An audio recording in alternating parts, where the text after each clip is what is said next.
ঘটনার পরেও তারা আমাকে এত হুমকি ধামকির উপর রেখেছে। 24 ঘন্টা আমাকে ক্যামেরায় রাখার মতন কি করেছি আমি?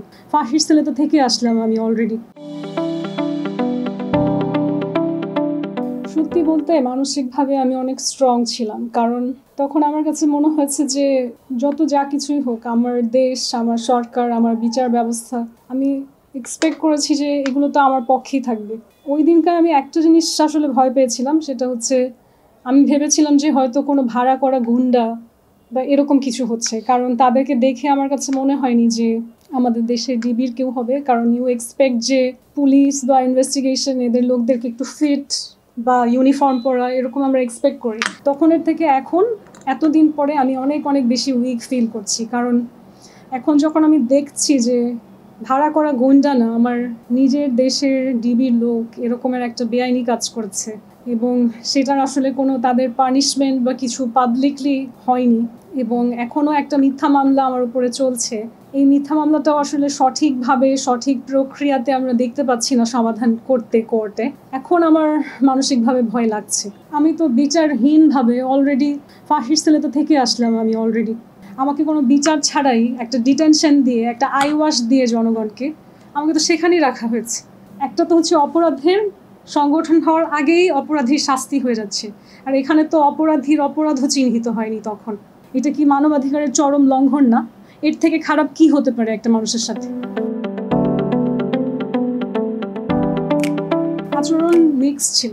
কিছু জায়গাতে জেলে যারা হচ্ছে জেলার বা সুপার, মানে জেলার যারা থাকে ওখানে ক্ষমতায় থাকে, তারা কিছু জায়গাতে আমার প্রতি অনেক সহমর্মিতা দেখিয়েছে। সবাই তো আর সমান হয় না। আমার খারাপ লাগার জায়গা যেটা ছিল, মানুষের সবচেয়ে বড় শাস্তি হচ্ছে আইসোলেশন। আমাকে রাখা হচ্ছে, অন্যদের কাছ থেকে সেপারেট করে রাখা হচ্ছে, আমাকে ক্যামেরা বন্দি করে রাখা হচ্ছে। 24 ঘন্টা আমাকে ক্যামেরায় রাখার মতন কি করেছি আমি, বা কি করতে পারি? আমার জন্য আলাদা করে ক্যামেরা লাগাচ্ছে কেন?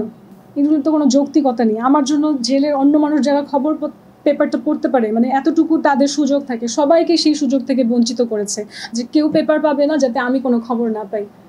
তারপর হচ্ছে জেলে একটা নিয়ম থাকে যে সাপ্তাহিক হোক আপনি পরিবার পরিজনের সাথে একটা কথা বলার সুযোগ পান, সেই সুযোগটা থেকেও আমাকে আলাদা করা হয়েছে।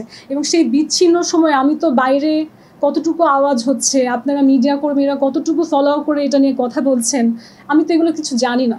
সেই সময় আমার কাছে কেমন মনে হয়েছে সারা পৃথিবী থেকে আমি হঠাৎ করে বিচ্যুত হয়ে গেলাম। অফকোর্স, ইনফ্যাক্ট সুষ্ঠু তদন্ত কেন?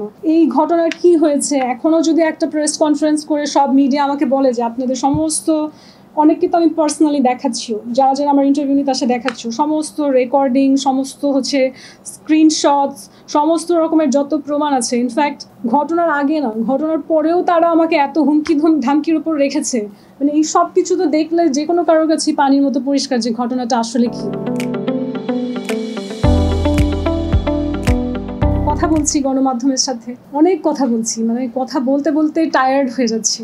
তারপরও তো বলে আসলে আমি যেই জনমত তারা তৈরি করে ফেলেছে, কারণ সাধারণত জনগণের পুলিশ, ডিবি, আদালত, সরকার এদের উপর একটা স্বাভাবিক বিশ্বাস থাকে। আজকে যদি আমি এই জায়গায় নিজে না আসতাম, নিজে এই বিপদে না পড়তাম এবং অন্য কারো সম্পর্কে আমি দেখতাম যে তার একটা রাষ্ট্রীয় মামলা হয়েছে, তার আদালত, ডিবি এগুলো বলছে, পাবলিক প্রসিকিউটর ক্যামেরার সামনে বিভিন্ন কথা বলছে, একটা সাধারণ মানুষ হিসেবে আমিও তো বিশ্বাস করতাম যে নিশ্চয়ই তারা সত্যি বলছে। তারা যে সত্যি বলছে না, তারা যে মিথ্যা বলছে, এটা আমি একজন মানুষ কিভাবে, আমি তো বারবার কথা বলেও মিডিয়ার মাধ্যমে সবাইকে বোঝাতে পারছি না।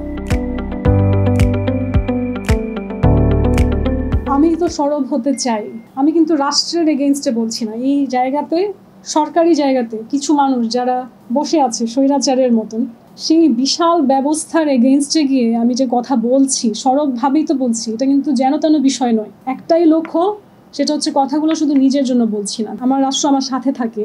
আজকে যদি প্রমাণ হয় যে না, মেঘনা আলমের সাথে তার দেশ বাংলাদেশ ছিল, সৌদি কেন, আর কোনো দেশ কোনোদিন বাংলাদেশের ওয়ার্কারকে টর্চার করার আগে 100 বার চিন্তা করবে। এটা তো আমার একার জন্য লড়াই না। এবং আমি জানি না বাংলাদেশের এই 16 কোটি 18 কোটি মানুষ কোনোদিন বুঝবে কিনা, তবে আমি আশা রাখি আজকে হোক কালকে হোক তারা বুঝবে। আল্লাহ যদি সত্যি হয়, আমার যদি ভাগ্যে থাকে, তাহলে এই এখন যারা আমাকে ষড়যন্ত্রে ফেলে হেনস্থা করছে, তারা কি শিওর যে আগামীতে আমার কাছেই তারা এসে হাত পাতবে না? এটার তো গ্যারান্টি নাই কোনো দিন জীবনে। আমি আমার মতন সরব আছি, তারা তাদের মতো চক্রান্ত করুক, কিন্তু যদি তাদের বিবেক কোনোদিন জাগ্রত হয় তাহলে হয়তো এই হেনস্থা তারা আগেই বন্ধ করবে, যাতে সেই ভবিষ্যতের খারাপ দিনগুলো তাদেরকে না দেখতে হয়। কারণ আমি মনে করি যে কিফারা বা কার্মা বলে কিছু একটা আছে, আপনি যা করবেন আজকে হোক কালকে হোক আপনার কাছে ফেরত আসতে বাধ্য। হয়তো আমি নিজে যারা আমার ক্ষতি করেছে আমি নিজে হয়তো সেই সক্ষমতা নাও পেতে পারি যে তাদেরকে শাস্তি দিব, কিন্তু আল্লাহর শাস্তি তারা পাবে।